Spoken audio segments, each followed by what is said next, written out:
जी, मेरे साथ चुलबुल पांडे हैं जो जुड़े हैं, उन्होंने मुझे बैक स्टेज कैमरा ऑन करके अपना फेस दिखाया। जी, क्या कहना चाहते हैं आप? जी अंबर जी, सबसे पहले तो आपका बहुत-बहुत शुक्रिया कि आपने मुझे अपनी स्ट्रीम में लिया। आपकी तरह मैं जी। भी दिल्ली से हूँ, तो हमारा इतना हक तो बनता है आपके ऊपर। अरे बिल्कुल, मैं दिल्ली नहीं, मैं भारतीय हूँ, हर एक भारतीय का बराबर हम लोगों का एक-दूसरे पे बराबर हक है, बिल्कुल। जी, बिल्कुल। तो आज का मौजू जो आपने रखा है, इस पर मुझे 1-2 बातें बोलनी है, अगर आप जी, इजाज़त दें प्लीज़। तो। बिल्कुल, बिल्कुल, बोलिए आप। जी, हमारे हिंदुस्तान में कुछ फ़ॉल्ट लाइन्स हैं, ये हमें मानना पड़ेगा, ठीक है? और पाकिस्तान से जितने भी लोग हैं, जो हिंदुस्तान विरोधी हैं, जो उनका एस्टेब्लिशमेंट है, उनकी कोशिश रहती है कि किसी भी तरह हिंदुस्तान की फ़ॉल्ट लाइन्स को एक्सप्लॉइट किया जाए, किसी भी हुँ, तरीके से। तो ये जो हमारे एक खिलाड़ी के खिलाफ जो इन्होंने हरकत की है, ये पहली बार नहीं है, हुँ, ठीक है? और अगर आप देखें, अगर आपने पिछले वाला मैच देखा हो हिंदुस्तान-पाकिस्तान का एशिया कप में, तो हुँ, उसमें जब हमारे प्लेयर विराट कोहली जी खेल रहे थे, तो उनका भी एक कैच ड्रॉप किया था उनके एक प्लेयर ने, फ़खर ज़मान ने, अगर आपने वो मैच देखा हो तो। बिल्कुल, बिल्कुल, हिंदुस्तान आपने में बिल्कुल। से जी, हिंदुस्तान में से एक भी आवाज़ नहीं आई कि फ़खर ज़मान हिंदुस्तान का एजेंट है, हिंदू है या फिर पाकिस्तानी विरोधी है। तो ये जो इनकी हिंदुस्तान के खिलाफ की जो सोच है, ऑफ कोर्स हमें उसके खिलाफ लड़ना पड़ेगा। लेकिन अंबर जी, मुझे कभी-कभी ऐसा लगता है कि हमारा अप्रोच पाकिस्तान के पार्टिकुलरली काफ़ी डिफेंसिव है। बहुत ही डिफेंसिव माइंडसेट के साथ रहते हैं कि अगर उन्होंने ऐसा कुछ किया, ट्विटर पे ट्रेंड चला रहे हैं या हमारे खिलाड़ी को खालिस्तानी बोल रहे हैं, कुछ उल्टी-सीधी बातें बोल रहे हैं, तो हम उसको डिफेंड करते हैं। हमें लगता है कि मुझे पर्सनली लगता है कि हमें है ना ऑफेंसिव होना चाहिए। अगर ऐसा उनका कोई खिलाड़ी गलती करता है, क्योंकि खेल में ऊंच-नीच होती रहती है, तो हमें बल्कि सेम अप्रोच से उनको ऑफेंसिवली टारगेट करना चाहिए। आपको क्या लगता है? बिल्कुल, आपने सही कहा है और जो एक आपने बात कही है, जो एक बेसिक डिफरेंस हमें पाकिस्तान और हिंदुस्तान में नज़र आता है, नेचर जो कंट्री की है उसमें, वो ये कि भारतीय कभी भी अगर ऐसा कुछ खेल में ऊँच-नीच होती है, तो उसको लेकर कभी इस तरह का कोई कम्युनल एंगल नहीं निकालते। लेकिन पाकिस्तान लगातार इस तरह के एजेंडा को पैडल करने की कोशिश करता है। इसका मूल कारण ये है कि पाकिस्तान की जो एग्जिस्टेंस है, जो मैं अभी कुछ देर पहले वो बात कर रही थी, उनका उस एग्जिस्टेंस का आधार ही है भारत विरोध। और वो अगर भारत विरोध छोड़ देंगे तो पाकिस्तान का जो अस्तित्व है वो खत्म हो जाएगा। तो जिस देश का अस्तित्व, जिस देश का आधार, जिस देश की पैदाइश ही भारत विरोध हो, अगर वो छोड़ देगा तो उसकी पहचान खत्म हो जाएगी। और हम देख रहे हैं कि पाकिस्तान किस हालात में है, इकोनॉमी उसकी डूब चुकी है। पॉलिटिकली देखें या फिर अभी जो वहाँ पर आपदा आई हुई है, किसी भी लिहाज से देखें पाकिस्तान हर तरह से बुरे हालात में है। लेकिन वो क्या नहीं छोड़ता भारत विरोध। तो ये आप समझिए कि किस हद तक उनके अंदर ये भारत विरोध बैठा हुआ है, हर एक इंसान, क्योंकि हमारे पास सोचने के लिए, करने के लिए बहुत कुछ है। हमारी देश की इकोनॉमी आज टॉप 5 में शामिल हो चुकी है और वो लोग भारत विरोध में ही लगे रहते हैं। तो हमें उन वो क्या सोचते हैं इससे फ़र्क नहीं पड़ता, लेकिन वो हमें लेकर क्या सोचते हैं, किस तरह की साज़िशें करने की कोशिश करते हैं या कोई इंसर्जेंसी क्रिएट करने की कोशिश करते हैं, ये सरकार को उसको लेकर बहुत सतर्कता बरतने की ज़रूरत है, क्योंकि इस बार जो अर्शदीप सिंह के केस में हुआ है, जो उनके विकिपीडिया के बायो में खालिस्तान से उनका संबंध स्थापित करने की कोशिश की गई, वो सतर्कता दिखाने की बहुत ज़रूरत है, क्योंकि इस बार आईटी मिनिस्ट्री ने विकिपीडिया को समन किया, उनसे जवाब माँगा है कि उन्होंने किस तरह से इस पूरे चेंज को अप्रूव किया। जी, आप कुछ कहना चाह रहे थे? जी, बिल्कुल, बिल्कुल। एम्बर जी, मैं आपकी बात से 100% सहमत हूँ, बिल्कुल। हुँ, तो अगर आप थोड़ा-सा बैकवर्ड जाएँ, तो हमारे एक और खिलाड़ी होते थे, हरभजन सिंह जी, वो भी उसी कम्युनिटी एब्सोल्युटली। से बिलॉन्ग करते हैं हुँ, और उन्होंने जितनी भी उनके पर्सनली लेवल पर हो सकी, पाकिस्तानी प्लेयर्स की हेल्प की है हमेशा।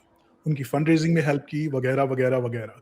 तो अब जो हमारे दूसरे प्लेयर हैं, अर्शदीप जी भी, वो भी उसी सिख कम्युनिटी से हैं।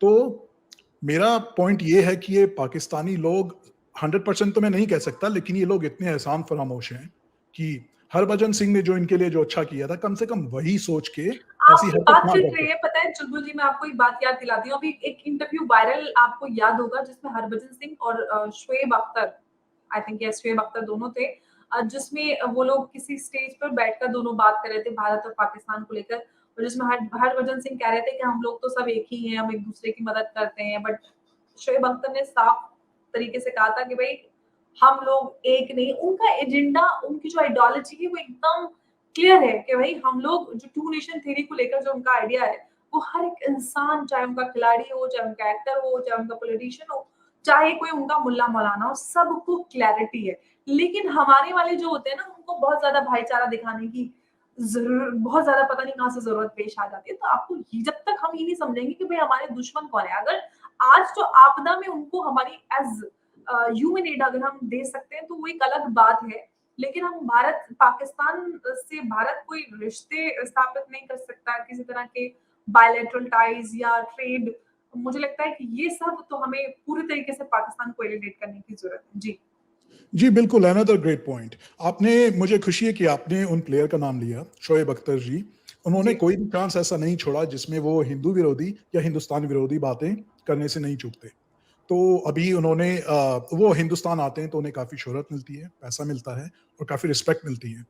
मैंने उनका एक वीडियो देखा था जिसमें उन्होंने वो पाकिस्तान में थे, पाकिस्तानी मीडिया से बात करते हुए उन्होंने कहा कि मुझे पाकिस्तान से ज़्यादा रिस्पेक्ट तो हिंदुस्तान वाले लोग देते हैं। तो इतना प्यार उन्हें इधर मिलता है, इतना शोहरत मिलती है, तो उनका मतलब वंस अगेन कितने एहसान फरामोश लोग हैं कि कम से कम वो ही दिल में रख के कम से कम हमारी हिंदू या हिंदुस्तान विरोधी बातें ना करें। इनसे इतनी बिल्कुल, एक्सपेक्टेशन रखना भी बेकार है मैम। एब्सोल्युटली वही वही वही यही पॉइंट है। जी, बिल्कुल। अब एक बात और छोड़ बोल के मैं स्टूडियो छोड़ देता हूँ ताकि आप और नहीं नहीं लोगों को ले सकें। प्लीज, नहीं जी, नहीं आप प्लीज कहिए। जी। तो हमारे एक कैप्टन सर हैं, मैं उनका नाम नहीं लूँगा इधर यूट्यूब पर आपके चैनल पर, मैं उनको बड़ा फ़ॉलो करता हूँ। वो रिटायर्ड हैं अब। उन्होंने एक बहुत अच्छी बात बोली थी कि अगर आपको हिंदुस्तान में शांति रखनी है, खुशहाली रखनी है, तो जब तक आपके वेस्टर्न बॉर्डर पे आप आग नहीं लगाएँगे, वो पॉसिबल नहीं है। तो ये हमारा ऑफेंसिव माइंडसेट होना चाहिए कि उनके देश में इतनी आग लगा दो ताकि वो उसको बुझाने में मशगूल रहें, बजाय इसके कि इन छोटी-छोटी हरकतों से हिंदुस्तान में किसी तरह की गंदगी या अशांति फैला पाएँ। आप इस पे कमेंट दें बिल्कुल, मैम।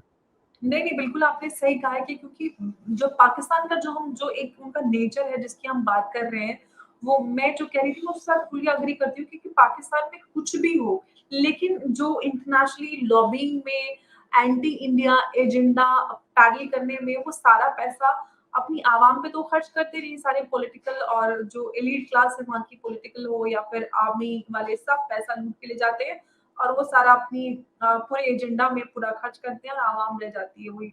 आप सबको पता है कि क्या हाल है वहाँ पे, महंगाई हो, इकोनॉमी हो, बदहाली, हर तरह से पाकिस्तान बुरे हाल में। तो पाकिस्तान का जो नेचर है वो नहीं बदलने वाला, ये हमें याद रखना है। और जो हमारे सपोजिटली जो सेलिब्रिटीज हैं, चाहे वो स्पोर्ट्स में हो या फिल्म इंडस्ट्री की हो, उनको भी ये बात समझनी होगी, हर एक भारतीय को समझनी होगी।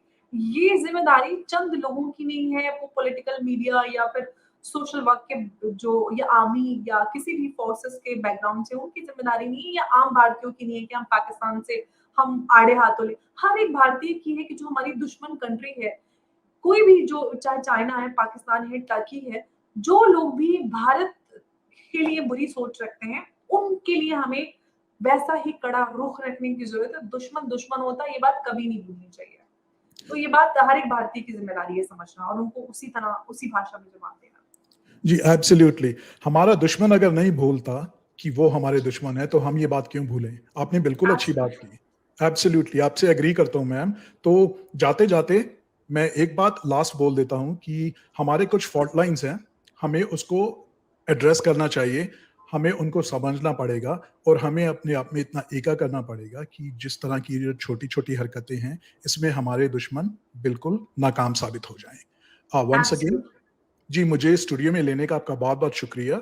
मैं आपकी स्ट्रीम थैंक यू। बड़े जी, आपकी बहुत गौर से सुनता हूँ और अब आपने मुझे वीडियो पे कन्फर्म कर लिया है, तो आपकी स्ट्रीम पे, ऑडियो पे आता रहूँगा मैम। जी, जी, ज़रूर। एक्चुअली कुछ पास्ट में कुछ इंसिडेंट हुआ था जिसकी वज़ह से हम लोग सिक्योरिटी पर्पज़ से हम किसी को जब तक जिसका फेस नहीं देखते उसको लेते नहीं। आपने बैक स्टेज आपका फेस दिखाया था तो मैंने आपको बोला था जैसे कि तो आपने किया और आप आगे आ सकते हैं since I I have seen you.